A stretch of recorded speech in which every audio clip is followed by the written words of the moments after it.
नमस्कार दोस्तों, रमनार क्लासेस में आप सबका स्वागत है। आज हम लोग झारखंड सचिवालय के पेपर 3 का प्रैक्टिस सेट 2 देखेंगे। पहला प्रैक्टिस सेट मैंने अपलोड कर दिया है, यदि आप लोगों ने नहीं देखा है तो उसे जाकर ज़रूर देखें। पेपर 3 में टोटल 150 क्वेश्चन रहने वाला है। ये बुक जो है शिवांगन पब्लिकेशन के द्वारा जारी किया गया है, जिसमें कुल 15 प्रैक्टिस सेट दिया हुआ है। ठीक है, तो चलिए आज हम लोग प्रैक्टिस सेट 2 का पहला प्रश्न देखते हैं। सबसे पहले हम लोग सामान्य अध्ययन का 30 प्रश्न देखेंगे। आज का पहला प्रश्न है, पीसो किस देश की मुद्रा है? तो पीसो जो है वो मैक्सिको की मुद्रा है। बाकी हम इटली की बात करें तो इटली का मुद्रा यूरो है, दक्षिण कोरिया का मुद्रा आपका वान है और जापान की मुद्रा येन है। यदि हम राजधानी की बात करें तो मैक्सिको की राजधानी मैक्सिको सिटी है, इटली की राजधानी रोम है, दक्षिण कोरिया की राजधानी सियोल है और जापान की राजधानी टोक्यो है। तो क्वेश्चन नंबर 1 कह रहा है पीसो किस देश की मुद्रा है? तो पीसो मैक्सिको देश की मुद्रा है। तो क्वेश्चन नंबर ए का आंसर बी हो जाएगा। चलिए क्वेश्चन नंबर 2 देखते हैं।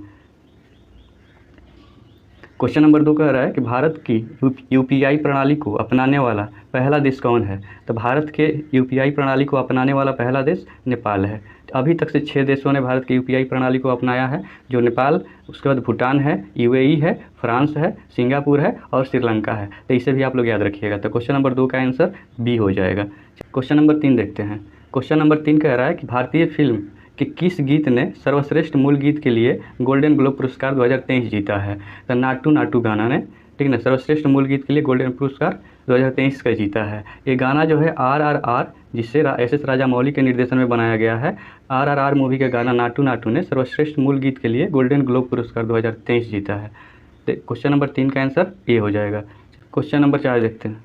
क्वेश्चन नंबर 4 कह रहा है कि भारत मैत्री पाइपलाइन के माध्यम से किस देश को डीजल की आपूर्ति करेगा? तो बांग्लादेश को करेगा। ठीक है, यदि बात करें हम लोग मैत्री पाइपलाइन की तो इसकी कुल लेंथ है 130 किलोमीटर, जो 6 किलोमीटर जिसमें से इंडिया में है और बाकी के जो 124 किलोमीटर है वो आपको बांग्लादेश में है। तो याद रखिएगा कि भारत जो है मैत्री पाइपलाइन के माध्यम से बांग्लादेश को डीजल की आपूर्ति करेगा। तो क्वेश्चन नंबर 4 का आंसर डी हो जाएगा। चलिए क्वेश्चन नंबर 5 देखते हैं। क्वेश्चन नंबर 5 कह रहा है कि मैतई किस राज्य की भाषा है? तो जो मैतई है ये मणिपुर की भाषा है। मणिपुर में मेनली 2 जनजातियाँ पाई जाती है, मैतई और कुकी। ठीक है, तो जो मैतई है वो मणिपुर की राज्य की भाषा है। मणिपुर की बात करें तो वहाँ का भी जो मुख्यमंत्री हैं वो एन बीरेन सिंह हैं और वहाँ का जो राज्यपाल है वो अनसुईया उइके है। तो क्वेश्चन नंबर 5 का आंसर क्या हो जाएगा? आपका ए हो जाएगा। चलिए क्वेश्चन नंबर 6 देखते हैं। क्वेश्चन नंबर 6 कह रहा है कि भारत का पहला घास संरक्षण क्षेत्र किस राज्य में विकसित किया जा रहा है? तो भारत का जो पहला घास संरक्षण क्षेत्र जो है ये उत्तराखंड के रानीखेत में विकसित किया जा रहा है। तो क्वेश्चन नंबर 6 का आंसर ए हो जाएगा। क्वेश्चन नंबर 7 देखते हैं। क्वेश्चन नंबर 7 कह रहा है कि अलेक्जेंडर यानी कि सिकंदर और पोरस ने लड़ाई लड़ी थी, तो ये झेलम नदी के किनारे लड़ी थी। झेलम को पहले बितस्ता के नाम से भी जाना जाता था। ठीक है, तो सिकंदर और पोरस ने लड़ाई लड़ी थी झेलम नदी के किनारे, जिसमें पोरस की हार हो गई थी। परंतु पोरस की वीरता को देखते हुए सिकंदर ने उसका राज्य वापस कर दिया था। ये जो युद्ध हुआ था 226 ईसा पूर्व में हुआ था। ठीक है, क्वेश्चन ये भी आता है कि सिकंदर के सेना ने किस नदी को पार करने से इनकार कर दिया था? तो सिकंदर की सेना ने ब्यास नदी, ठीक है, याद रखिएगा, ब्यास नदी को पार करने से इनकार कर दिया था। तो 7 का आंसर क्या हो जाएगा? बी, झेलम के किनारे, यानी बितस्ता का युद्ध हुआ था झेलम नदी के किनारे। चलिए क्वेश्चन नंबर 8 देखते हैं। क्वेश्चन नंबर 8 कह रहा है कि सल्तनत काल में निम्नलिखित में से किस कला की उन्नति सर्वाधिक हुई थी? तो स्थापत्य कला की उन्नति सर्वाधिक हुई है, जिसे देखने को भी मिलता है। जैसे कुतुब मीनार है, जिसका नींव डाला था कुतुबुद्दीन ऐबक ने, परंतु उसे पूर्ण कराया था इल्तुतमिश ने। अलाई दरवाज़ा जो अलाउद्दीन खिलजी ने बनवाया था, और 2.5 दिन की झोपड़ी ये कुतुबुद्दीन ऐबक ने बनवाया था। तो 8 का आंसर हो जाएगा बी हो जाएगा। चलिए क्वेश्चन नंबर हम लोग 9 देखते हैं। क्वेश्चन नंबर 9 कह रहा है कि निम्नलिखित में से किसे लड़ाकू पेशवा कहा जाता है? तो बाजीराव प्रथम को लड़ाकू पेशवा कहा जाता है। ठीक है, यदि हम बाजीराव प्रथम की बात करें तो बाजीराव प्रथम पहला पेशवा था जिन्होंने 1737 ईस्वी में दिल्ली पर आक्रमण किया था। उस समय मुगल सम्राट मोहम्मद शाह था, जिसे रंगीला बादशाह के नाम से भी जाना जाता है। ठीक है, तो क्वेश्चन नंबर 9 का आंसर ए हो जाएगा, बाजीराव प्रथम। चलिए क्वेश्चन नंबर 10 देखते हैं। क्वेश्चन नंबर 10 कह रहा है कि अभिनव भारत नामक संस्था की स्थापना निम्नलिखित में से किसने की थी? तो अभिनव भारत संस्था की स्थापना बी.डी. सावरकर ने, यानी विनायक दामोदर सावरकर ने किया था। कब किया था? तो 1904 में किया था। तो इसे भी याद रखिएगा। क्वेश्चन नंबर 10 का आंसर सी हो जाएगा। क्वेश्चन नंबर 11 देखिए। क्वेश्चन नंबर 11 कह रहा है कि पाकिस्तान नाम किसने गढ़ा था? तो कैम्ब्रिज यूनिवर्सिटी का जो छात्र चौधरी रहमत था, इसने 1933 में पाकिस्तान नाम गढ़ा था। ठीक है, तो याद रखिएगा पाकिस्तान नाम किसने गढ़ा था, तो चौधरी रहमत अली ने, जो कैम्ब्रिज यूनिवर्सिटी का एक छात्र था। तो क्वेश्चन नंबर 11 का आंसर डी हो जाएगा। क्वेश्चन नंबर 12 देखते हैं। क्वेश्चन नंबर 12 कह रहा है कला की बंगाल शैली का अग्रदूत कौन था। तो कला की बंगाल शैली का अग्रदूत जो था वो अवनींद्रनाथ ठाकुर था। ठीक है, तो यदि हम लोग अवनींद्रनाथ ठाकुर की बात करें तो इनको मेनली भारत माता पेंटिंग के लिए जाना जाता है। ठीक ना, ये भी क्वेश्चन आता है कि भारत माता पेंटिंग किसने बनवाया था, तो वो बनवाया था आपका अवनींद्रनाथ ठाकुर ने। कब बनवाया था, तो इन्होंने 1905 में बनाया था। सॉरी, कब बनाया था, 1905 में बनाया था। तो याद रखिएगा कि कला की बंगाली शैली का अग्रदूत कौन था, तो अवनींद्रनाथ ठाकुर था। क्वेश्चन नंबर 12 का आंसर आपका बी हो जाएगा। चलिए क्वेश्चन नंबर 13 देखते हैं। क्वेश्चन नंबर 13 कह रहा है कि कुल क्षेत्रफल के संदर्भ में विश्व के सबसे बड़े देशों में भारत किस स्थान पर है। तो क्षेत्रफल के दृष्टि से भारत 7वां स्थान पे है। पहला स्थान पे कौन है, तो पहला स्थान पे रूस है। ठीक है, तो क्वेश्चन नंबर आपका 13 का आंसर ए हो जाएगा। चलिए क्वेश्चन नंबर 14 देखते हैं। क्वेश्चन नंबर 14 कह रहा है कि निम्नलिखित में विषम पाद का पता लगाएं, यानी कह रहा है कि चारों में से विषम कौन है। तो चारों में से जो विषम है वो आपका बालसोन है। बालसोन एक मरुस्थलीय क्षेत्र है, मरुस्थलीय भाग है। बाकी जो डेल्टा है, चाप झील है और विसर्पण है, ये सब सारे के सारे मैदानी भाग हैं। तो क्वेश्चन नंबर 14 कह रहा है कि कौन विषम पाद इसमें से कौन है, तो बालसोन है। बालसोन क्या है, एक मरुस्थलीय क्षेत्र है, मरुस्थलीय भाग है। तो क्वेश्चन नंबर 14 का आंसर बी हो जाएगा। चलिए क्वेश्चन नंबर 15 देखते हैं। क्वेश्चन नंबर 15 कह रहा है कि भारत में कौन सी नदी विभ्रंश घाटी में बहती है। विभ्रंश घाटी में कौन सी नदी बहती है, तो नर्मदा हो गई, ताप्ती हो गई, ये नदियाँ का विभ्रंश घाटी से होकर के बहती है। तो क्वेश्चन नंबर 15 का आंसर ये हो जाएगा। चलिए क्वेश्चन नंबर 16 देखते हैं। क्वेश्चन नंबर 16 कह रहा है कि निम्नलिखित में से कौन सी एक रोपण फसल नहीं है पूछ रहा है, तो है ईख। ईख रोपण फसल नहीं है। बाकी चाय हो गया, रबड़ हो गया, कहवा और कॉफ़ी हो गया, ये सब सारे के सारे रोपण फसल है। तो क्वेश्चन नंबर 16 का आंसर डी हो जाएगा। चलिए क्वेश्चन नंबर 17 देखते हैं। क्वेश्चन नंबर 17 कह रहा है कि निम्नलिखित में से किस पदार्थ का उड़ीसा की बादाम पहाड़ खानों में खनन किया जा रहा है। उड़ीसा की बादाम पहाड़ खानों में जो खनन किया जा रहा है वो हेमाटाइट का। तो हेमाटाइट क्या है, लोहा का एक अयस्क है। तो क्वेश्चन नंबर 17 का क्या हो जाएगा, आंसर डी हो जाएगा। चलिए क्वेश्चन नंबर हम लोग 18 देखते हैं। क्वेश्चन नंबर 18 कह रहा है कि निम्नलिखित में से कौन सा नवीकरणीय ऊर्जा का स्रोत नहीं है। तो नवीकरणीय ऊर्जा का जो स्रोत है नहीं वो है जीवाश्म में से ऊर्जा। जीवाश्म में से ऊर्जा जैसे कि आपको कोयला हो गया, ठीक है, आपको कच्चा तेल हो गया, प्राकृतिक गैस हो गया और यूरेनियम हो गया, ये सब सारे के सारे जीवाश्मों से ऊर्जा प्राप्त होती है। ठीक है, बाकी आपका पवन ऊर्जा हो गया, भूतापीय ऊर्जा हो गया, सौर ऊर्जा हो गया, ये सब सारे के सारे आपको नवीकरणीय ऊर्जा का ये सब स्रोत है। तो पूछ रहा है कौन नहीं है, तो जीवाश्मों से जो ऊर्जा होती है वो गैर नवीकरणीय का ऊर्जा नवीकरणीय ऊर्जा का स्रोत नहीं है, यानी कि गैर नवीकरणीय ऊर्जा का स्रोत है। तो क्वेश्चन नंबर 18 का आंसर सी हो जाएगा। चलिए क्वेश्चन नंबर 19 देखते हैं। क्वेश्चन नंबर 19 कह रहा है कि निम्नलिखित में से कौन सा एक नए आर्थिक सुधारों का अंग नहीं है। तो जो नए आर्थिक सुधारों का अंग नहीं है वो केंद्रीकरण नहीं है। बाकी उदारीकरण हो गया, निजीकरण हो गया और भूमंडलीकरण हो गया, ये सब सारे के सारे नए आर्थिक सुधारों का अंग है। तो क्वेश्चन नंबर 19 का आपका डी आंसर हो जाएगा। चलिए क्वेश्चन नंबर 20 देखते हैं। क्वेश्चन नंबर 20 कह रहा है कि मांग पैदा करने के लिए ज़रूरत है। तो मांग पैदा करने के लिए क्या ज़रूरत है, तो आय की ज़रूरत होता है। यदि आदमी की आय बढ़ेगी तो मांग भी बढ़ने लगेगी। ठीक है, तो इसलिए मांग पैदा करने के लिए सबसे ज़रूरी क्या है, आय की बढ़ोतरी। ठीक ना, आय की ज़रूरत है। तो क्वेश्चन नंबर 20 का आंसर सी हो जाएगा। चलिए क्वेश्चन नंबर 21 देखते हैं। क्वेश्चन नंबर 21 कह रहा है कि भारत में निम्नलिखित में से कौन सी आयरन और स्टील निर्माणशाला सार्वजनिक क्षेत्र के अंतर्गत नहीं आता है। तो वो जमशेदपुर जो है ये आपको निजी क्षेत्र के अंतर्गत आता है। बाकी भिलाई हो गया, दुर्गापुर हो गया और बोकारो हो गया, ये सब सारे के सारे सार्वजनिक क्षेत्र के अंतर्गत आते हैं। भिलाई और दुर्गापुर ये दोनों दूसरी पंचवर्षीय योजना के दौरान लगाया गया था। भिलाई जो है वो रसिया के सहायता से लगाया गया था और दुर्गापुर ब्रिटेन के सहायता से लगाया गया था। बाकी बोकारो की बात करें तो बोकारो में आपको ये तीसरी पंचवर्षीय योजना के दौरान लगाया गया था और इसकी स्थापना हुई थी 1964 में लगाया गया था। कब लगाया गया था, तो 1964 में। ठीक है, बोकारो भी रसिया की सहायता से लगाया गया था। तो कह रहा है कि इसमें से कौन सा सार्वजनिक क्षेत्र के अंतर्गत नहीं आता है, तो जमशेदपुर हो जाएगा। तो 21 का आंसर डी हो जाएगा। क्वेश्चन नंबर 22 देखते हैं हम लोग। क्वेश्चन नंबर 22 कह रहा है कि भारत में अनवरत योजना यानी रोलिंग प्लान की अवधारणा किसने सर्वप्रथम प्रस्तुत किया था। तो गुनार मिर्डाल ने प्रस्तुत किया था। इसकी एक पुस्तक है एशियन ड्रामा, ये भी याद रखिएगा। एशियन ड्रामा पुस्तक के लेखक कौन है, गुनार मिर्डाल है। इसे कब प्रस्तुत किया गया था, तो 1978 में किया गया था। क्वेश्चन ये भी पूछा जाता है कि किस पंचवर्षीय योजना के बाद रोलिंग प्लान की अवधारणा लिया गया था।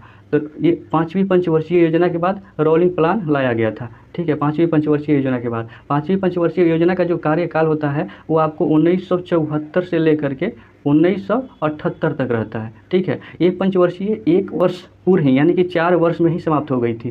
तो क्वेश्चन ये भी आता है कि कौन सी पंचवर्षीय योजना अपने कार्यकाल से पहले यानी 1 वर्ष पूर्व ही समाप्त कर दिया गया था। तो 5वीं पंचवर्षीय योजना ने 1 वर्ष पहले ही समाप्त कर दिया गया था। यहाँ पे अनवरत योजना के बारे में कह रहा है तो गुरनार मिडाल ने सर्वप्रथम प्रस्तुत किया था 1978 में। तो 22 का आंसर बी हो जाएगा।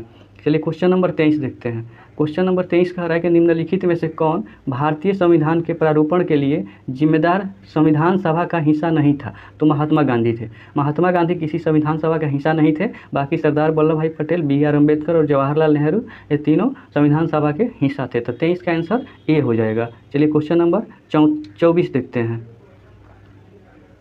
क्वेश्चन नंबर 24 कह रहा है कि एक रीट, ठीक है, किसके द्वारा जारी की जाती है। तो रीट जो है ये सर्वोच्च न्यायालय या फिर उच्च न्यायालय द्वारा ही जारी किया जाता है। सर्वोच्च न्यायालय की बात करें तो ये आर्टिकल 32 के तहत, ठीक ना, आर्टिकल यानी अनुच्छेद 32 के तहत रीट जारी करता है। और हाई कोर्ट की बात करें यानी उच्च न्यायालय की बात करें तो 226, ठीक ना, आर्टिकल 226 यानी अनुच्छेद 226 के तहत रीट जारी करता है। तो यहाँ पर देखिए सर्वोच्च न्यायालय नहीं दे रखा है, यहाँ पर देखिए उच्च न्यायालय दे रखा है। तो इसका आंसर ये हो जाएगा। एक रीट किसके द्वारा जारी की जाती है तो उच्च न्यायालय के द्वारा। ठीक है, तो 24 का आंसर ये हो जाएगा। चलिए क्वेश्चन नंबर 25 देखते हैं। क्वेश्चन नंबर 25 कह रहा है कि भारतीय संविधान के अनुसार निम्नलिखित में से क्या संवैधानिक निकाय या संस्था नहीं है।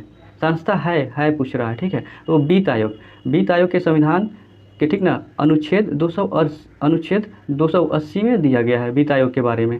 तो इसे याद रखिएगा कि कौन सा एक संवैधानिक संस्थान है तो वो वित्त आयोग है। तो क्वेश्चन नंबर 25 का आंसर ए हो जाएगा।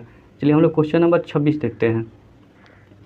क्वेश्चन नंबर 26 कह रहा है कि 73वें संवैधानिक संशोधन अधिनियम के अनुसार पंचायत का कार्यकाल कितना होता है। तो पंचायत का जो कार्यकाल होता है वो 5 वर्ष का होता है।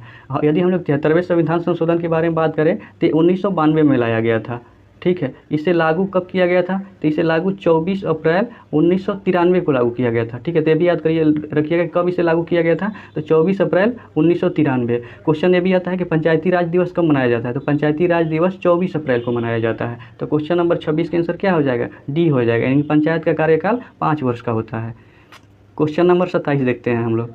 क्वेश्चन नंबर 27 कह रहा है a little book of India celebrating 75 years of independence, पुस्तक के लेखक कौन है। तो a little book of India celebrating 75 years of independence के पुस्तक के लेखक रस्किन बॉन्ड है। तो 27 का आंसर आपका बी हो जाएगा। चलिए क्वेश्चन नंबर 28 देखते हैं हम लोग।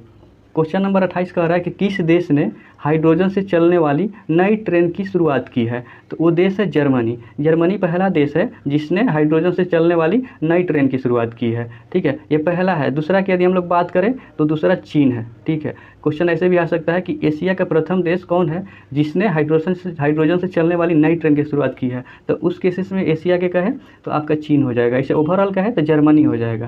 तो क्वेश्चन नंबर डी का आंसर क्या हो जाएगा, क्वेश्चन नंबर 28 का आंसर सी हो जाएगा। चलिए क्वेश्चन नंबर हम लोग 29 देखते हैं। क्वेश्चन नंबर 29 कह रहा है कि महिला एवं बाल विकास कार्यक्रम कब प्रारंभ किया गया था। तो 1985 में किया गया था। महिला एवं बाल विकास कार्यक्रम 1985 में, यानी कि इसका आंसर 29 का ए हो जाएगा। क्वेश्चन नंबर 30 देखते हैं। क्वेश्चन नंबर 30 कह रहा है कि झारखंड का क्षेत्रफल भारत के कुल क्षेत्रफल का कितना प्रतिशत है। तो झारखंड का क्षेत्रफल है वो भारत के कुल क्षेत्रफल का 2.42% है, यानी कि 2.42%। तो क्वेश्चन नंबर 30 का आंसर डी हो जाएगा। अब हम लोग सामान्य विज्ञान का 20 प्रश्न देखेंगे। तो 31 क्वेश्चन कह रहा है कि ऊष्मा का एसआई मात्रक क्या है। तो ऊष्मा का जो एसआई मात्रक होता है वो जूल होता है। ठीक है, बल का एसआई मात्रक न्यूटन होता है, तापमान का एसआई मात्रक केल्विन होता है और ऊर्जा का मात्रक एसआई मात्रक कैलोरी होता है। तो क्वेश्चन 31 कह रहा है कि ऊष्मा का एसआई मात्रक क्या होता है। तो ऊष्मा का एसआई मात्रक जूल होता है, यानी कि 31 का आंसर ए हो जाएगा। चलिए क्वेश्चन नंबर 32 देखते हैं। क्वेश्चन नंबर 32 कह रहा है कि परिदर्शी या पेरिस्कोप प्रकाश के किस सिद्धांत पर कार्य करता है। तो परिदर्शी या प्रकाश जो है ये परावर्तन के सिद्धांत पर काम करता है। ठीक है, परिदर्शी या पेरिस्कोप जो है वो प्रकाश के परावर्तन के सिद्धांत पर कार्य करता है। तो 32 का आंसर आपका डी हो जाएगा। Question number 33। क्वेश्चन नंबर 33 कह रहा है कि रजत को दूरदृष्टि दोष हाइपरमेट्रोपिया है। नेत्र रोग विशेषज्ञ दृष्टि को सही करने के लिए किस प्रकार का लेंस सुझाएंगे। तो क्वेश्चन कह रहा है कि दूरदृष्टि दोष को दूर करने के लिए किस लेंस का प्रयोग किया जाता है। तो उत्तल लेंस का, ठीक ना। दूरदृष्टि दोष को दूर करने के लिए उत्तल लेंस का प्रयोग किया जाता है और उत्तल लेंस को कन्वेक्स लेंस कहते हैं। तो 33 का आंसर ए हो जाएगा। चलिए क्वेश्चन नंबर 34 देखते हैं। क्वेश्चन नंबर 34 कह रहा है कि निम्नलिखित में से किसका ध्वनि का वेग पर कोई प्रभाव नहीं पड़ता है। तो दाब का ध्वनि का वेग पर कोई प्रभाव नहीं पड़ता है। यदि ध्वनि का वेग के बारे में बात करें तो ध्वनि का वेग हवा में 332 मीटर प्रति सेकंड होता है, ठीक ना। तो 332 मीटर प्रति सेकंड। क्वेश्चन आया कि हवा में ध्वनि का वेग कितना होता है, तो 332 मीटर प्रति सेकंड। तो 34 का आंसर क्या हो जाएगा, दाब हो जाएगा। दाब का ध्वनि का वेग पर कोई प्रभाव नहीं पड़ता है। चलिए क्वेश्चन नंबर 35 देखते हैं। क्वेश्चन नंबर 35 कह रहा है कि अपेक्षिकता सिद्धांत के अनुसार निम्नलिखित में से कौन सा सदा एक समान रहता है। तो प्रकाश का वेग जो है वो सदा समान रहता है अपेक्षिकता के सिद्धांत के अनुसार। अपेक्षिकता के सिद्धांत जो है इसे अल्बर्ट आइंस्टीन ने दिया था। किसने दिया था, तो अल्बर्ट आइंस्टीन ने दिया था। तो इसे भी याद रखिएगा। यदि प्रकाश का वेग के बारे में बात करें तो प्रकाश का वेग जो होता है वो 3 × 10⁸ होता है, 8 मीटर पर सेकेंड, ठीक है। तो इसे भी याद रखिएगा कि प्रकाश का वेग कितना होता है, तो 3 × 10⁸ मीटर प्रति सेकेंड होता है। यानी कि 35 का आंसर क्या हो जाएगा, डी हो जाएगा, प्रकाश का वेग। चलिए क्वेश्चन नंबर 36 देखते हैं। क्वेश्चन नंबर 36 कह रहा है कि निम्नलिखित में से किस तत्व की विद्युत चालकता अधिकतम होती है। तो सबसे अधिक जो होती है वो चांदी की होती है। क्वेश्चन नंबर 36 का आंसर बी हो जाएगा। चलिए क्वेश्चन नंबर 37 देखते हैं। क्वेश्चन नंबर 37 कह रहा है कि जब किसी वस्तु को पृथ्वी से चांद पर ले जाया जाए तो क्या होगा। तो जब भी किसी वस्तु को पृथ्वी से यदि चांद पर ले जाते हैं हम लोग तो उसका द्रव्यमान समान रहता है, परंतु उसका भार जो है वो बदल जाता है। यदि पृथ्वी पर किसी वस्तु का भार मान लीजिए कि 60 kg है, ठीक है। अगर यदि इस वस्तु को चंद्रमा पर ले जाया जाए तो उसका भार 1/6 हो जाता है, यानी कि इसका भार कितना हो जाएगा, 10 kg हो जाएगा, ठीक है। तो याद रखिएगा कि जब किसी वस्तु को पृथ्वी से चंद्रमा पर ले जाया जाता है तो उसका द्रव्यमान तो सेम रहता है, परंतु उसका भार बदल जाता है। तो 37 का आंसर क्या हो जाएगा, बी हो जाएगा। चलिए क्वेश्चन नंबर 38 देखते हैं।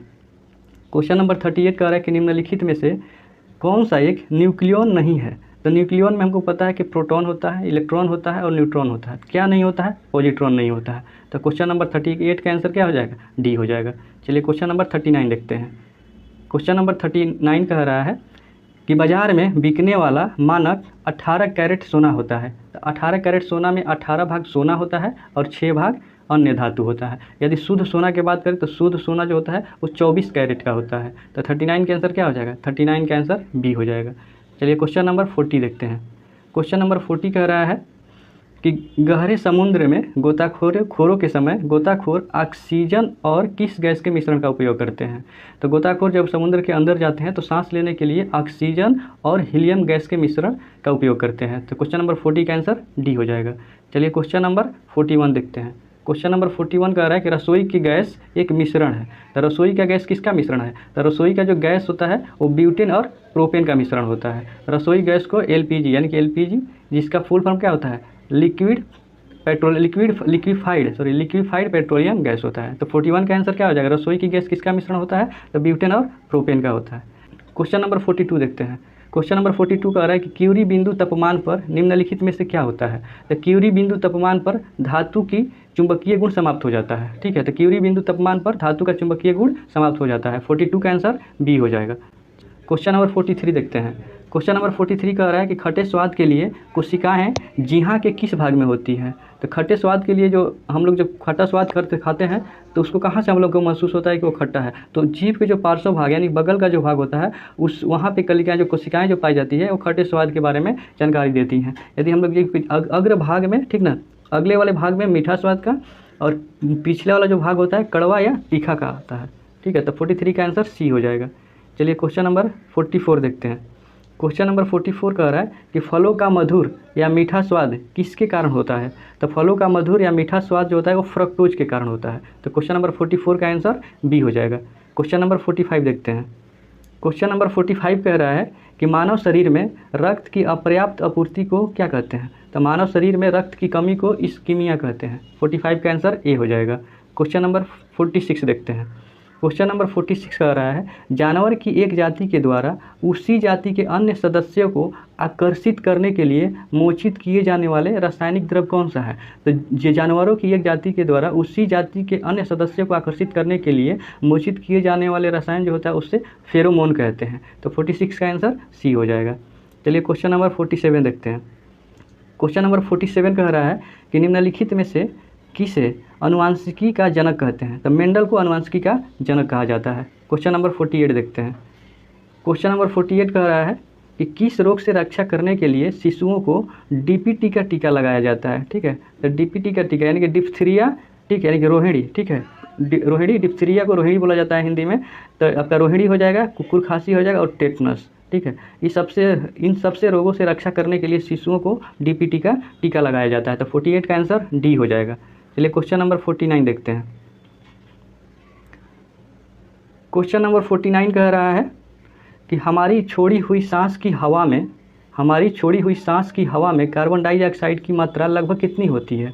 तो हमारी छोड़ी हुई सांस की हवा में कार्बन डाइऑक्साइड की जो मात्रा होती है वो 4% होती है। जब हम हवा को अंदर लेते हैं, ठीक है, सांस को जब हम लोग अंदर लेते हैं तो उसमें जो कार्बन डाइऑक्साइड के जो प्रतिशत होती है 0.03% होती है जब सांस लेते हैं, और जब सांस छोड़ते हैं तो उसमें कार्बन डाइऑक्साइड की मात्रा 4% होती है। तो 49 का आंसर क्या हो जाएगा, ए हो जाएगा। क्वेश्चन नंबर 50 देखते हैं। क्वेश्चन नंबर 50 कह रहा है कि पके हुए अंगूर में होते हैं, तो पके हुए अंगूर में ग्लूकोज होते हैं। ठीक है, तो याद रखिएगा क्वेश्चन नंबर 50 का आंसर डी हो जाएगा। अब हम लोग कंप्यूटर का 20 प्रश्न देखेंगे। 91 कह रहा है कि कोई व्यक्ति कंप्यूटर साक्षर कहलाता है यदि वह सक्षम हो। ठीक है, तो कोई व्यक्ति कंप्यूटर साक्षर कहलाता है यदि वह आवश्यक एप्लीकेशनों को चलाने में सक्षम हो। तो इसका आंसर ए हो जाएगा। चलिए क्वेश्चन नंबर 92 देखते हैं।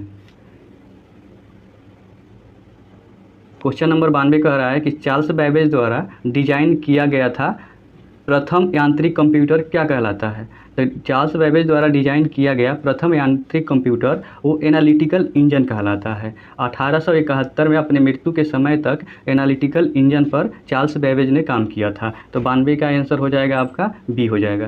क्वेश्चन नंबर 93 देखते हैं। क्वेश्चन नंबर 93 कह रहा है कि अधिकांश कीबोर्डों का डिफ़ॉल्ट लेआउट क्या कहलाता है। तो अधिकांश कीबोर्डों का डिफ़ॉल्ट लेआउट क्यूरेटी कहलाता है, यानी कि 93 का आंसर बी हो जाएगा। क्वेश्चन नंबर 94 देखते हैं। क्वेश्चन नंबर 94 कह रहा है इनमें से क्या एक इनपुट डिवाइस नहीं है। तो प्लॉटर नहीं है। प्लॉटर एक सॉफ्टवेयर डिवाइस है। तो याद रखिएगा कि प्लॉटर क्या है, तो प्लॉटर एक सॉफ्टवेयर डिवाइस है। बाकी ट्रैक बॉल हो गया, लाइन पेन हो गया, चुंबकीय स्कैनर हो गया, ये सब तीनों इनपुट डिवाइस है। तो क्वेश्चन कह रहा है कि इनमें से कौन इनपुट डिवाइस नहीं है, तो प्लॉटर नहीं है। यानी प्लॉटर है क्या, तो ये स्टोरेज डिवाइस है। तो 94 का आंसर आपका बी हो जाएगा। क्वेश्चन नंबर 95 देखते हैं।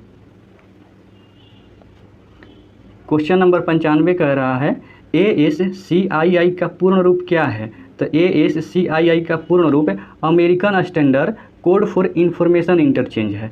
ASCII का पूर्ण रूप American standard code for information interchange, यानी 95 का आंसर सी हो जाएगा।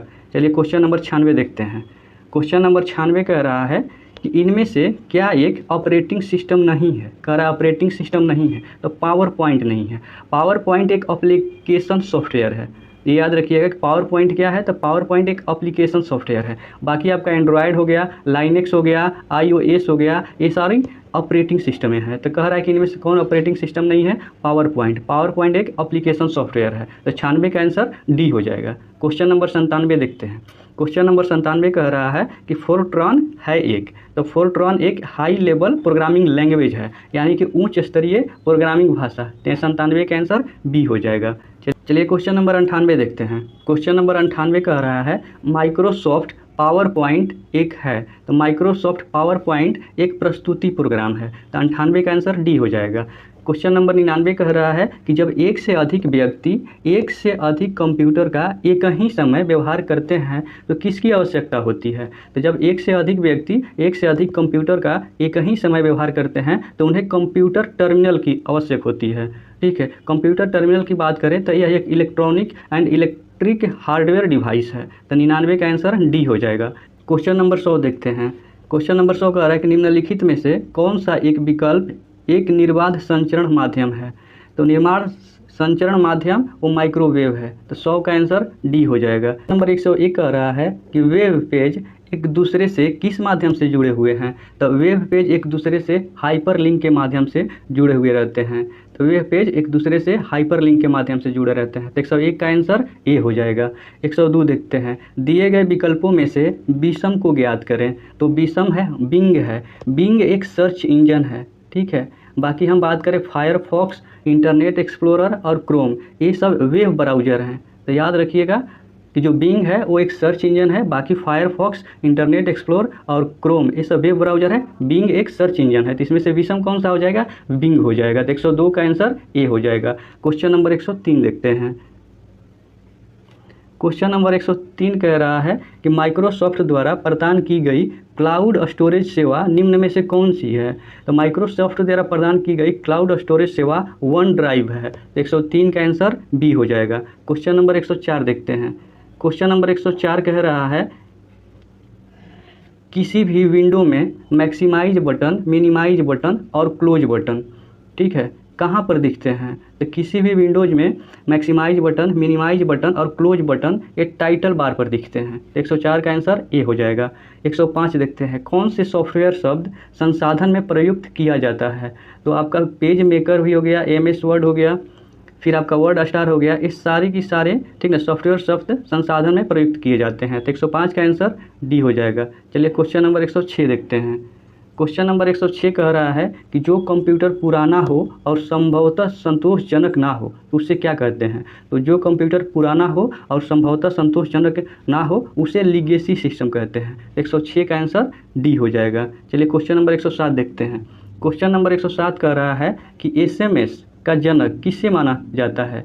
तो SMS का जनक आपको मेटी मैकोनन को माना जाता है। SMS का जनक मेटी मैकोनन को माना जाता है। यानी 107 का आंसर बी हो जाएगा। SMS का फुल फॉर्म की बात करें तो SMS का फुल फॉर्म होता है शॉर्ट मैसेज सर्विस होता है। तो 107 का आंसर बी हो जाएगा। क्वेश्चन नंबर 108 देखते हैं। क्वेश्चन नंबर 108 कह रहा है कि वर्ड रैप की क्या विशेषता है? तो वर्ड रैप आवश्यकता होने पर टेक्स्ट को अगली लाइन में स्वतः भेज देता है। तो वर्ड रैप की एक यही विशेषता है कि आवश्यकता होने पर टेक्स्ट को अगली लाइन में स्वतः भेज देता है। तो 108 का आंसर ए हो जाएगा। क्वेश्चन नंबर 109 देखते हैं। क्वेश्चन नंबर 109 कह रहा है कि विंडोज 7 में Ctrl+Alt+Delete दबाने से क्या प्रारंभ होता है? तो विंडोज 7 में जब हम लोग Ctrl+Alt+Delete दबाते हैं तो टास्क मैनेजर ओपन हो जाता है। तो याद रखिएगा, जब विंडोज 7 में Ctrl+Alt+Delete दबाते हैं तो टास्क मैनेजर ओपन हो जाता है। तो 109 का आंसर बी हो जाएगा। चलिए क्वेश्चन नंबर हम लोग 110 देखते हैं। क्वेश्चन नंबर 110 कह रहा है कि किसी संगठन का वेबसाइट का .com अंश सूचित करता है। तो किसी संगठन की वेबसाइट का जो .com है वो कमर्शियल अंश को सूचित करता है। तो 110 का आंसर आपका डी हो जाएगा। अब हम लोग झारखंड से संबंधित 40 प्रश्न देखेंगे। क्वेश्चन नंबर 111 कह रहा है कि दलमा वन्य जीव अभयारण्य के चारों ओर निम्नलिखित पहाड़ियों में से कौन सा स्थित है? तो दलमा वन्य जीव अभयारण्य के चारों ओर दलमा हिल पहाड़ियाँ स्थित है। यदि पूछे कि दलमा वन्य जीव अभयारण्य झारखंड के किस जिले में पड़ता है? तो दलमा वन्य जीव अभयारण्य झारखंड के पूर्वी सिंहभूम पे पड़ता है। तो ये भी याद रखिएगा कि दलमा वन्य जीव अभयारण्य किस जिला में पड़ता है झारखंड का? तो पूर्वी सिंहभूम में। क्वेश्चन नंबर 112 देखते हैं हम लोग। क्वेश्चन नंबर 112 कह रहा है कि टिस्को को निम्नलिखित खानों में से किससे लौह अयस्क की आपूर्ति होती है? तो टिस्को को, ठीक ना, वो नोआ मुंडी के खानों से लौह अयस्क की पूर्ति होती है। नोआ मुंडी की बात करें तो नोआ मुंडी जो है झारखंड के पश्चिमी सिंहभूम में पड़ता है। तो याद रखिएगा कि झारखंड के किस जिला में पड़ता है? तो पश्चिमी सिंहभूम में। बाकी बाबू बुदान की बात करें तो ये कर्नाटका में पड़ता है। बैलाडीला की बात करें तो ये छत्तीसगढ़ में पड़ता है। यदि हम टिस्को कंपनी की बात करें तो इसकी स्थापना 1907 में हुआ था टिस्को कंपनी की। 112 का आंसर क्या हो जाएगा? बी हो जाएगा, नोआ मुंडी। नोआ मुंडी से टिस्को को, ठीक है, लौह अयस्क की आपूर्ति होती है। क्वेश्चन नंबर 113 हम लोग देखते हैं। क्वेश्चन नंबर 113 कह रहा है कि झारखंड के किस शहर में यूरेनियम प्रसंस्करण कारखाना शुरू किया गया है? तो झारखंड के घाटशिला शहर में यूरेनियम प्रसंस्करण कारखाना शुरू किया गया है। जो घाटशिला है ये आपको पूर्वी सिंहभूम जिला में पड़ता है। झारखंड के पूर्वी सिंहभूम जिला में पड़ता है। तो 113 का आंसर बी हो जाएगा। चलिए क्वेश्चन नंबर 114 देखते हैं। क्वेश्चन नंबर 114 कह रहा है कि झारखंड के किस स्थान में मुख्य रूप से लेटेराइट मिट्टी नहीं पाया जाता है। तो राजमहल में लेटेराइट मिट्टी नहीं पाया जाता है, बाकी रांची के पश्चिमी हिस्से में, पलामू में, संथाल के कुछ भागों में लेटेराइट मिट्टी पाया जाता है। पर कह रहा है किस में नहीं पाया जाता है, तो राजमहल में नहीं पाया जाता है। क्वेश्चन नंबर 115 देखिए। क्वेश्चन नंबर 115 कह रहा है कि झारखंड का वार्षिक औसत तापमान कितना होता है। तो झारखंड का वार्षिक औसत तापमान 25 डिग्री सेल्सियस होता है। तो 195 का आंसर 115 का आंसर बी हो जाएगा। चलिए क्वेश्चन नंबर 116 देखते हैं। क्वेश्चन नंबर 116 कह रहा है कि सूरज कुंड का गर्म पानी का स्रोत झारखंड के किस जिले में स्थित है। तो सूरज कुंड का गर्म पानी का स्रोत झारखंड के हजारीबाग जिला में स्थित है। हजारीबाग में टोटल 5 कुंड और आपको देखने को मिलेगा, जिसका नाम है राम कुंड, लक्ष्मण कुंड, सीता कुंड, ब्रह्मा कुंड और सूर्य कुंड। तो आप इसे भी याद रखिएगा। तो 116 का आंसर ये हो जाएगा। चलिए हम लोग क्वेश्चन नंबर 117 देखते हैं। क्वेश्चन नंबर 117 कह रहा है कि कर्क रेखा झारखंड के किस शहर को बीच में से काटती हुई गुजरती है। तो कर्क रेखा झारखंड के रांची शहर को बीच में से काटती हुई गुजरती है। यदि हम कर्क रेखा की बात करें तो कर्क रेखा भारत के कुल 8 राज्यों से होकर के गुजरती है, जिसमें से आपका गुजरात है, राजस्थान है, छत्तीसगढ़ है, मध्य प्रदेश है, झारखंड है, पश्चिम बंगाल है और आपका त्रिपुरा है और मिजोरम है। तो कुल कितने आपको 8 राज्य से होकर के गुजरती। तो आप इसे भी याद रखिएगा। तो 117 का आंसर बी हो जाएगा।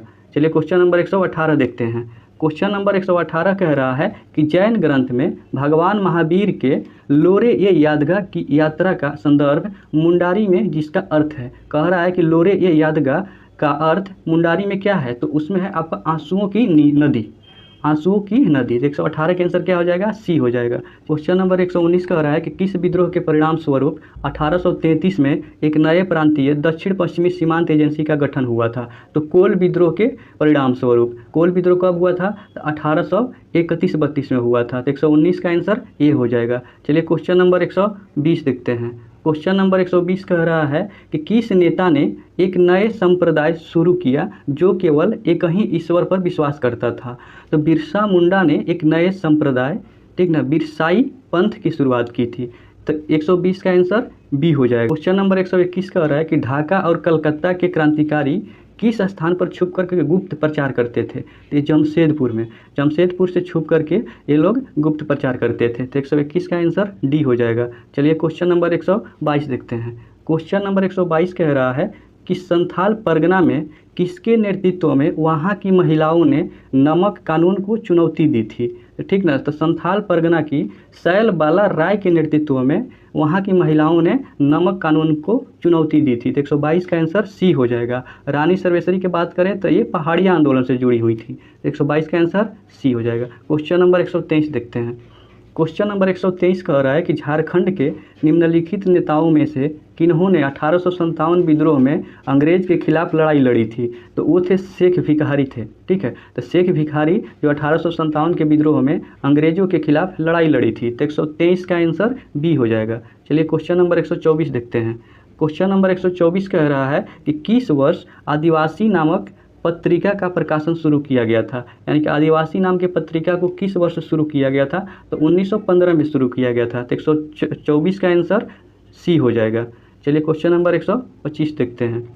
125 कह रहा है कि 1920 के दशक में आदिवासियों का कौन सा आंदोलन गांधी जी के सत्याग्रह आंदोलन से जुड़ गया था। तो वो खरवार आंदोलन था। खरवार आंदोलन 1920 के दशक में महात्मा गांधी के सत्याग्रह आंदोलन यानी असहयोग आंदोलन से जुड़ गया था। खरवार आंदोलन की बात करें तो खरवार आंदोलन 1914 में हुआ था, जतरा उरांव के नेतृत्व में। 125 का आंसर डी हो जाएगा। चलिए क्वेश्चन नंबर 126 देखते हैं। क्वेश्चन नंबर 126 कह रहा है कि झारखंड के कौन से जिले में आदिवासी जनसंख्या का न्यूनतम प्रतिशत है। तो वो कोडरमा है। कोडरमा में मात्र कुल जनसंख्या का 0.96% ही आदिवासी जनसंख्या निवास करती है। अगर पूछे कि किस जिला में सर्वाधिक, ठीक है ना, आदिवासी जनसंख्या है, तो आपका वो हो जाएगा खूंटी जिले में। ठीक है, तो याद रखिएगा खूंटी जिले में सर्वाधिक आदिवासी जनसंख्या का प्रतिशत पाया जाता है। खूंटी जिला में बात करें तो 73.25, ठीक ना, प्रतिशत लगभग कुल जनसंख्या का वहाँ पे आदिवासी जनसंख्या निवास करती है। तो कह रहा है यहाँ पे न्यूनतम प्रतिशत कह रहा है, तो इसका आंसर बी हो जाएगा, कोडरमा। चलिए क्वेश्चन नंबर 127 देखते हैं। क्वेश्चन नंबर 127 कह रहा है कि निम्नलिखित में से किस नृत्य को युद्ध नृत्य की संज्ञा दी गई है? तो पाइका नृत्य को युद्ध नृत्य की संज्ञा दी गई है। तो 127 का आंसर ए हो जाएगा। चलिए क्वेश्चन नंबर 128 देखते हैं। क्वेश्चन नंबर 128 कह रहा है संथालों का सर्वोच्च देवता कौन है? तो संथालों का जो सर्वोच्च देवता है वो सिंह बोंगा है। तो 128 का आंसर ये हो जाएगा। चलिए क्वेश्चन नंबर 129 देखते हैं। क्वेश्चन नंबर 129 कह रहा है कि निम्न में से किस खड़िया जनजाति का मूल स्थान माना जाता है? तो निम्न में से किसे खड़िया जनजाति का मूल स्थान माना जाता है? तो रोहतासगढ़ को माना जाता है। तो 129 का ए आंसर हो जाएगा। क्वेश्चन नंबर 130 कह रहा है निम्न में से कौन सा नृत्य जन्मोत्सव के अवसर पर किया जाता है? तो पवंडिया नृत्य जो है वो जन्मोत्सव के अवसर पर किया जाता है। तो 130 का आंसर सी हो जाएगा। चलिए क्वेश्चन नंबर 131 देखते हैं। क्वेश्चन नंबर 131 कह रहा है कि कीर्तनिया लोकनाट्य का संबंध किस देवता से है? तो कीर्तनिया लोकनाट्य का संबंध श्री कृष्ण भगवान से संबंधित है। 131 का आंसर बी हो जाएगा। चलिए क्वेश्चन नंबर 132 देखते हैं। क्वेश्चन नंबर 132 कह रहा है कि गांधी मेला रमरेखा धाम मेला का आयोजन किस जिले में किया जाता है? तो गांधी मेला रमरेखा धाम मेला का आयोजन सिमडेगा जिला में किया जाता है। 132 का आंसर डी हो जाएगा। चलिए क्वेश्चन नंबर 133 देखते हैं। क्वेश्चन नंबर 133 कह रहा है कि निम्नलिखित कौन से त्योहारों के दौरान जनजातीय महिलाएं पूरे दिन पुरुष के कपड़े पहनकर पशुओं का शिकार करती है? तो मुक्का सेंद्रा त्यौहार, ठीक है ना, मुक्का सेंद्रा त्यौहार के दौरान जनजातीय महिलाएं ने पूरे दिन पुरुष के कपड़े पहनकर पशुओं का शिकार करती है। तो 133 का आंसर सी हो जाएगा। चलिए क्वेश्चन नंबर 134 देखते हैं। क्वेश्चन नंबर 134 कह रहा है संथाली भाषा को संविधान की 8वीं अनुसूची में कब शामिल किया गया था? तो संथाली भाषा को 8वीं अनुसूची में 2003 में शामिल किया गया था, ठीक है ना। तो 92वां संविधान संशोधन, ठीक ना, 92वां संविधान संशोधन 2003 में कुल 4 भाषाओं को शामिल किया गया था, जिसमें से बोडो था, डोगरी था, मैथिली और संथाली, ठीक है। तो आपका आंसर 134 का आंसर क्या हो जाएगा? बी हो जाएगा। यदि हम 8वीं अनुसूची की बात करें, अगर पूछे कि 8वीं अनुसूची में अभी तक कुल कितने भाषाओं की मान्यता प्राप्त है, तो 8वीं अनुसूची में अभी फिलहाल में कुल 22 भाषाओं को मान्यता प्राप्त है। तो कह रहे हैं यहाँ पे संथाली भाषा को संविधान की 8वीं अनुसूची में कब शामिल किया गया था? तो 2003 में। 134 का आंसर डी हो जाएगा। चलिए क्वेश्चन नंबर 135 देखते हैं। क्वेश्चन नंबर 135 कह रहा है कि मुंडारी प्राइमर के लेखक कौन है? तो मुंडारी प्राइमर के लेखक जेसी व्हिटली हैं। तो 135 का आंसर डी हो जाएगा। क्वेश्चन नंबर 136 देखते हैं। क्वेश्चन नंबर 136 कह रहा है कि एक कहानीकार, उपन्यासकार और हास्य व्यंग्यकार तथा नाटककार के रूप में महत्वपूर्ण स्थान रखने वाले राधा कृष्ण का जन्म कब हुआ था? तो इनका जन्म हुआ था 18 सितंबर 1910 ईस्वी को। 136 का आंसर ए हो जाएगा। चलिए क्वेश्चन नंबर 137 देखते हैं। क्वेश्चन नंबर 137 कह रहा है कि निम्न में से कौन सा छोटा नागपुर के हल्दी घाटी के नाम से भी जाना जाता है? तो छोटा नागपुर के हल्दी घाटी के रूप में कोराम्बे को जाना जाता है। तो कोराम्बे देखिए एक गुमला जिला में पड़ता है, ठीक है। यहाँ पे नागवंशी और रक्सेल सेनाओं के बीच भीषण युद्ध हुआ था, जिसके कारण छोटा नागपुर को हल्दी घाटी के रूप में कोराम्बे के जाना जाता है। कोराम्बे पूछे किस डिस्ट्रिक्ट में है? तो गुमला जिला में है। तो 137 का आंसर डी हो जाएगा। चलिए क्वेश्चन नंबर 138 देखते हैं। क्वेश्चन नंबर 138 कह रहा है कि निम्नलिखित जिलों में से कौन से जिले में देवर घाटी स्थित है? तो देवर घाटी ये जो है कोडरमा में स्थित है। तो 138 का आंसर डी हो जाएगा। चलिए क्वेश्चन नंबर 139 देखते हैं। क्वेश्चन नंबर 139 कह रहा है राजराप्पा में किस देवी का मंदिर है? राजराप्पा में किस देवी का मंदिर है? तो राजराप्पा में छिन्नमस्तिका देवी का मंदिर है। अगर क्वेश्चन डायरेक्ट ऐसे भी पूछ सकता है कि राजराप्पा मंदिर किस जिले में है? तो रामगढ़ जिले में है, ये भी याद रखिएगा, ठीक है। तो राजराप्पा में किस देवी का मंदिर है? तो छिन्नमस्तिका, ठीक है। तो 139 का आंसर डी हो जाएगा। चलिए क्वेश्चन नंबर 140 देखते हैं। क्वेश्चन नंबर 140 कह रहा है कि झारखंड के किस जिले में प्रधानमंत्री नरेंद्र मोदी द्वारा लाइट हाउस परियोजना की शुरुआत की गई थी? ये रांची में किया गया था जनवरी 2021 में। इसे भी याद रखिएगा कि झारखंड के किस जिले में प्रधानमंत्री नरेंद्र मोदी द्वारा लाइट हाउस परियोजना की शुरुआत की गई थी? तो रांची में। 140 का आंसर ए हो जाएगा। क्वेश्चन नंबर 141 कह रहा है कि झारखंड के ग्रामीण विकास विभाग द्वारा डायन प्रथा के उन्मूलन के लिए कौन सी योजना शुरू की गई है?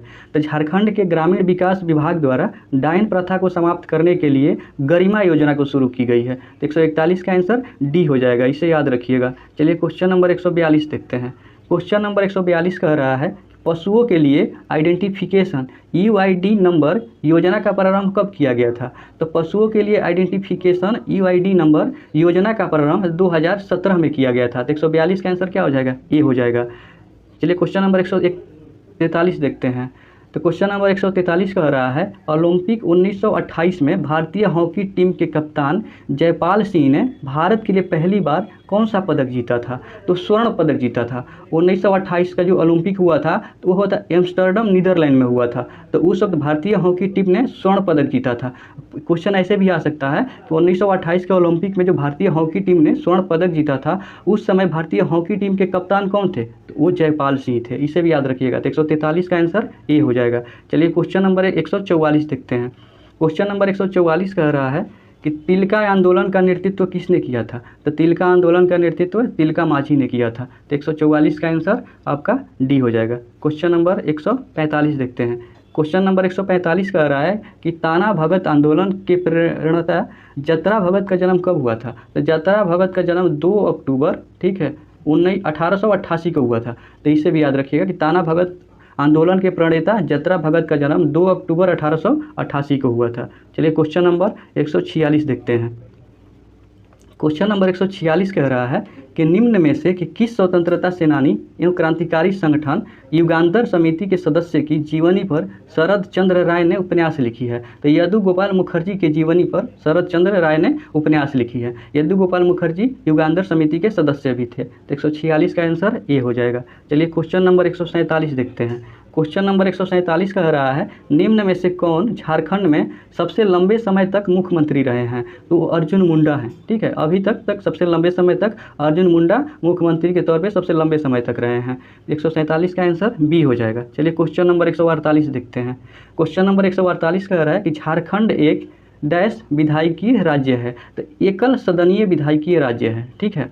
अगर बात करें कि झारखंड में कितने द्विसदनीय विधायिका हैं, तो अभी फिलहाल में 6 राज्यों में है, जिसमें से बिहार में, उत्तर प्रदेश में, आपका आंध्र प्रदेश में, तेलंगाना में, कर्नाटक और महाराष्ट्र में। और यहाँ पे झारखंड के बारे में पूछ रहा है, तो झारखंड एक एकल सदनीय विधायिका राज्य है। तो 148 का आंसर ये हो जाएगा। चलिए क्वेश्चन नंबर 149 देखते हैं। क्वेश्चन नंबर 149 कह रहा है, निम्न में से किसे झारखंड 2023 का पद्म श्री सम्मान से सम्मानित किया गया है? तो वो किया गया है जामुन सिंह सोय को, ठीक है। तो 149 का आंसर डी हो जाएगा। जामुन सिंह सोय को झारखंड 2023 का पद्म श्री सम्मान से सम्मानित किया गया है। नंबर 150 देखते हैं। झारखंड आर्थिक सर्वेक्षण 2022-23 के अनुसार वर्ष 2021-22 के लिए झारखंड का विकास दर क्या था? तो आर्थिक सर्वेक्षण जो 2022-23 आई है, उसके अनुसार 2021-22 के लिए झारखंड का जो विकास दर था वो 8.2% है। तो 150 का आंसर सी है। तो हम लोग 150 क्वेश्चन कंप्लीट कर लिए हैं। यदि आप लोगों को वीडियो पसंद आई है तो लाइक करें, शेयर करें और सब्सक्राइब भी करें। तो चलिए मिलते हैं फिर नेक्स्ट वीडियो में आप सबसे। तब तक के लिए आप सभी को राधे राधे।